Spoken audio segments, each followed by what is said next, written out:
Bendiciones para todos, muy buenos días, familia Yada.íntimos.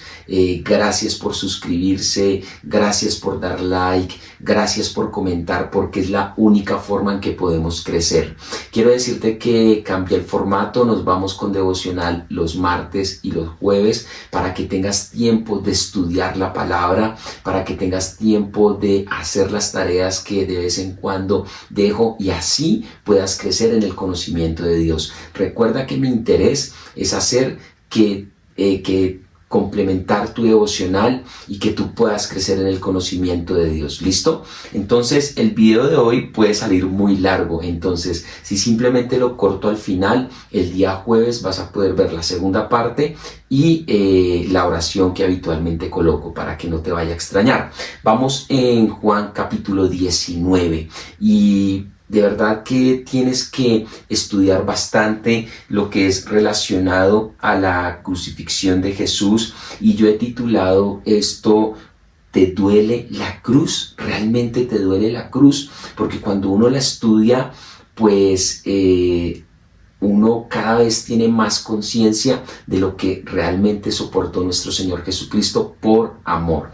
Entonces, yo me leí un libro que se llama Cristianismo, caso resuelto, y este libro es muy chévere porque lo hace un detective de homicidios y él, siendo ateo, se pone a estudiar el caso de Jesús. Este autor se llama J. Warner Wallace, ¿sí? Entonces él sale en esa película donde dice Dios no está muerto. Él sale en esa película, creo que en la segunda entrega él sale allí. Entonces él explica que cuando sucede algo, cuando hay un hecho, hablemos de un accidente, se considera real el accidente cuando entrevistan a diferentes personas y cada una de ellas entrega unos detalles específicos, pero no la historia completa o no los detalles completos. Entonces, al armar el testimonio de cada una de las personas, se entiende mejor la escena, lo que sucedió, y esto hace que la escena sea completamente verídica. Él estudia los evangelios sinópticos. ¿Qué sinópticos? De que están juntos o que están relacionados. Mateo, Lucas y Marcos los estudia él, y él asevera, cuando él termina el estudio, se convierte al cristianismo, y él asevera que Jesús vivió y que Jesús resucitó después de hacer su investigación. Si quieres el libro, pues está gratis en internet, o también lo puedes comprar, o escríbeme y yo te lo envío. Me escribes por el chat o me escribes a mi correo o al celular y yo con mucho gusto te lo envío. Quiero dejarte una pregunta: ¿tú consideras que Jesús fue real o simplemente es algo imaginario? ¿Tú qué consideras? Dame una respuesta sensata y respetuosa. ¿Listo? Entonces arrancamos ya y damos inicio, y aquí vamos entonces con Juan capítulo 19 verso 1. Así que entonces tomó Pilatos a Jesús y le azotó. ¿Y por qué le azotó?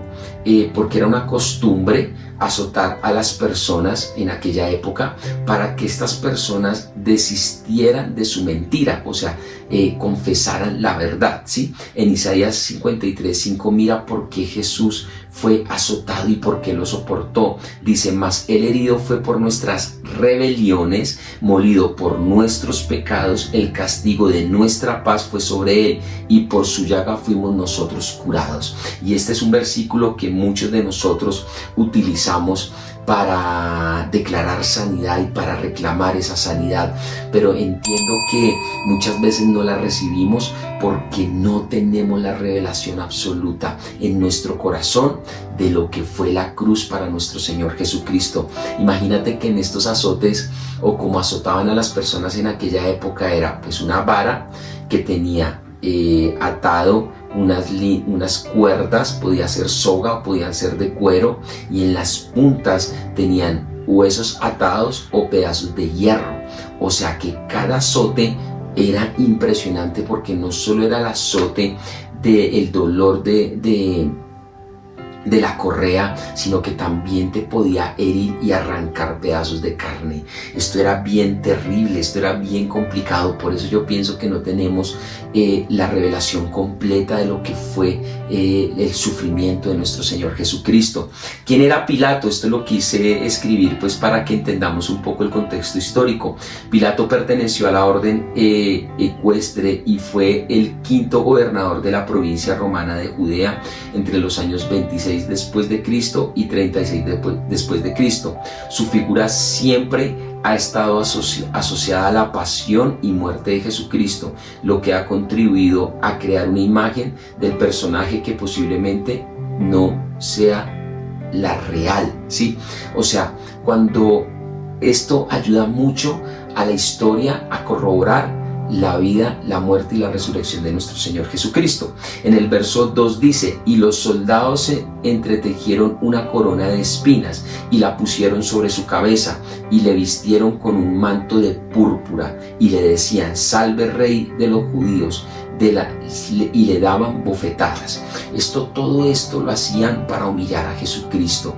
Hay una revelación que tenemos sobre la corona que no es bíblica, es una revelación personal que he escuchado de varias personas y que yo también he tenido esa convicción, y es que cuando Jesucristo recibe esa corona de espinos es para que nosotros recibamos una corona de gloria. Amén. Tremendo esto. Ese vestido púrpura muy probablemente era algún traje militar, seguramente, y se lo colocaron y se burlaban de Jesucristo. Tienes que leer todo Isaías 53, listo, tienes que leerlo completamente. Y se burlaban de Jesucristo, lo humillaban públicamente. Me voy aquí al verso 6. Cuando le vieron, los principales sacerdotes y los alguaciles dieron voces diciendo: crucifícale, crucifícale. Pilato les dijo: tomadle vosotros y crucificadle, porque yo no he hallado delito en él. O sea, esto es bien tremendo porque Pilato decía: no, pues es que este no es rival para mí. Él dice que ese es rey, pero mírelo, está destrozado, está humillado, ¿sí? Yo realmente no hallo en él competencia, por decirlo de alguna manera. O sea, yo no hallo en él ningún delito. Entonces dice: los judíos le respondieron: nosotros tenemos una ley, y según nuestra ley debe morir porque se hizo a sí mismo hijo de Dios. Y los estudiosos dicen que probablemente se está refiriendo estos judíos a Levíticos 24:16. Y el que blasfemare el nombre de Jehová ha de ser muerto. Tanto la congregación lo apedrará, así el extranjero como el natural, si blasfemare el nombre, que muera. Entonces ellos decían: él ha blasfemado porque se ha hecho hijo de Dios, entonces debe morir, y probablemente es de acuerdo a este verso en Levíticos. Verso 8 de Juan 19. Cuando Pilato oyó decir esto, tuvo más miedo. ¿Y por qué tuvo miedo? No tuvo miedo por una reverencia manifestada o por un temor manifestado por el Espíritu Santo, ¿sí? Sino que tuvo miedo porque estos generales, estos capitanes, estos gobernantes eran personas muy místicas. Entonces ellos eran muy místicos. Recuerda que Roma toma toda la idolatría y toda la ideología de Grecia, listo. Si busca videos relacionados con esto y lo vas a comprender mucho más, y vas a poder comprender por qué hay tanta idolatría hoy en día, y viene esta raíz griega. Y entonces este romano siente un temor porque dice: uy, ¿cómo así que hijo de Dios? O sea, ¿qué me podrá hacer él? Sí, o sea, porque tenía un misticismo, más no porque tenía reverencia de Jesús. Me lanzo al verso 9. Entró otra vez en el Pretorio y le dijo: ¿de dónde eres tú? Mas Jesús no le dio respuesta. Entonces le dijo Pilato: a mí no me hablas, ¿no sabes que tengo autoridad para crucificarte y que tengo autoridad para soltarte? Respondiendo Jesús: ninguna autoridad tendréis contra mí si no te fuese dada desde arriba. Escúchalo muy bien. Jesucristo sabía que era hijo y que todo lo que le sucedía era la voluntad de Dios, y que Dios era el que le había dado la autoridad a ese Pilato de poderle entregar a los judíos. Esto no quiere dar a entender, porque muchas personas se aferran a esto para decir, es que yo soy mujeriego porque es la voluntad de Dios, soy alcohólico porque es la voluntad de Dios. No, no, no, no, no, no, no. Y si tú vienes conectado a los devocionales, tú ya debes entender que esto no funciona así. Busca los videos relacionados y los voy a dejar en la descripción del video, con la voluntad permisiva de Dios, con la voluntad de Dios. O sea, que esto no nos hace o no nos deja sin responsabilidad respecto a nuestros actos y respecto a nuestras acciones y a nuestra moralidad. ¿Listo? Me lanzo aquí al verso 12. Desde entonces procuraba Pilato soltarle, pero los judíos daban voces diciendo, si a este sueltas no eres amigo del César. No todo el que se hace rey a César se opone. O sea, estos judíos estaban tan enfocados en que Jesús tenía que ser crucificado, claro, porque así era escrito, y para eso Jesucristo había venido a la tierra a morir por nuestros pecados. Pero es irónico como en este momento empiezan a dar leyes, ¿no? Es como esos religiosos, ¿no? ¿Cierto? Entonces, oye, pero tú vas a traicionar al César. Entonces era chistoso o era irónico cómo ellos tenían tal hipocresía, ¿no? De en este momento hacerse como afines a los romanos, sabiendo que ellos también le oprimían. Dice el verso 14, dice el verso 13, entonces Pilato, oyendo esto, llevó fuera a Jesús y se sentó en el tribunal en el lugar llamado el Enlosado, y en hebreo Gabata. Era el preparatorio de la Pascua y como la hora sexta.